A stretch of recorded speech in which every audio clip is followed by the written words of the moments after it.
বাবলা সরকার খুনকাণ্ড, গ্রেপ্তার তৃণমূল নেতা নরেন্দ্রনাথ তিওয়ারি সহ আরও একজন। বাবলা সরকার খুনকাণ্ডে গ্রেপ্তার ইংলিশ বাজার সহ তৃণমূল কংগ্রেস সভাপতি তথা প্রাক্তন কাউন্সিলর নরেন্দ্রনাথ তিওয়ারি ওরফে নন্দু। তিনি তৃণমূল কংগ্রেস হিন্দিভাষী সেলের মালদহ জেলার সভাপতি ছিলেন। 21 ঘন্টা ম্যারাথন জেরার পর তৃণমূল কংগ্রেস নেতা নরেন্দ্রনাথ তিওয়ারিকে গ্রেপ্তার করে পুলিশ। মঙ্গলবার নরেন্দ্রনাথ তিওয়ারি তার দুই ভাই ধীরেন্দ্রনাথ তিওয়ারি ও অখিলেশ তিওয়ারিকে জিজ্ঞাসাবাদের জন্য ইংলিশ বাজার থানায় ডেকে পাঠায় পুলিশ। মঙ্গলবার দুপুর থেকে জেরা পর্ব শুরু হয়।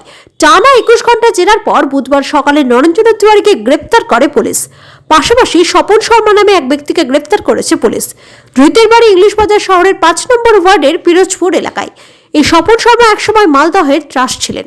1970 থেকে 80 সালে বিভিন্ন অপরাধমূলক ঘটনায় তার নাম জড়িয়েছিল। গ্রেপ্তার হওয়া দুজনই মালদহ শহরের পরিচিত মুখ। ধৃত দুই ব্যক্তির দাবি তারা বৃহত্তর ষড়যন্ত্রের শিকার হয়েছেন। ধৃতদের বুধবার মালদহ জেলা আদালতে তোলা হবে। বাবলা সরকার খুনকাণ্ডে এ নিয়ে মোট 7 জনকে গ্রেপ্তার করল মালদহ জেলা পুলিশ। দুজন এখনো পলাতক, তাদের সন্ধানে চিরুনি তল্লাশি চালাচ্ছে পুলিশ। ঘোষণা করা হয়েছে আর্থিক পুরস্কার মূল্য।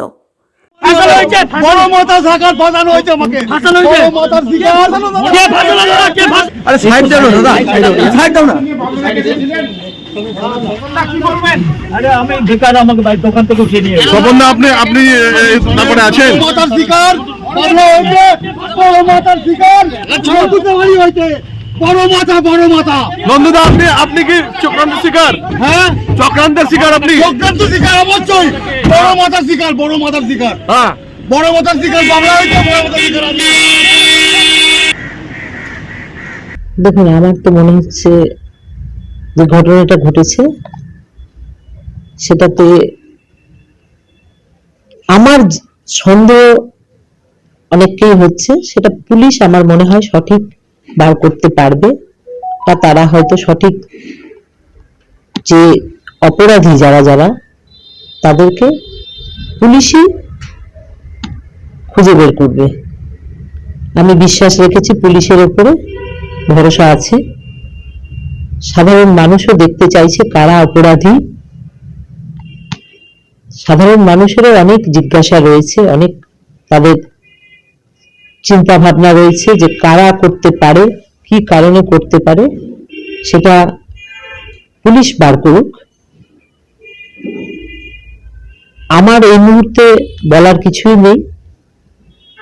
আজকে আমার কাজ আছে সবাইকে নিয়ে, আমি সেই কাজের কথাই চিন্তা করছি, কিন্তু সাথে সাথে আপনারাও আসছেন, আপনাদের কাছ থেকে আমি জানতে পারলাম যে এরকম দুজনকে অ্যারেস্ট করেছে।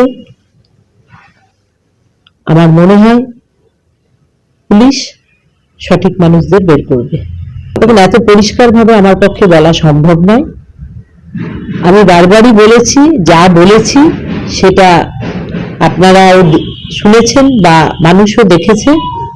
আমি আবারও বলছি, আমি পুলিশের উপরে ভরসা রেখেছি। পুলিশ কারা কারা আছে সেটা বার করবে। তো এটা তো আমি বলতে পারবো না যে কি সম্ভব কি অসম্ভব। যেটা সম্ভব ছিল না সেটাই হয়েছে। একজন মানুষকে এইভাবে নৃশংসভাবে হত্যা করেছে। কতখানি নৃশংসতা মানুষের মধ্যে থাকতে পারে যে এই ঘটনা ঘটিয়েছে, এটা সময় বলবে, আর বাকি তদন্ত করে উঠে আসবে। দেখুন, একটা মানুষ যে মালদায় এতদিন ধরে আছে, আমরাও বিভিন্ন পদে রয়েছি, আমাদের সাথে কম বেশি সৌজন্যমূলক আলাপচারিতা সবার সাথেই রয়েছে। আমি ওনাকে চিনতাম, আমি জানি না কি বিষয় রয়েছে।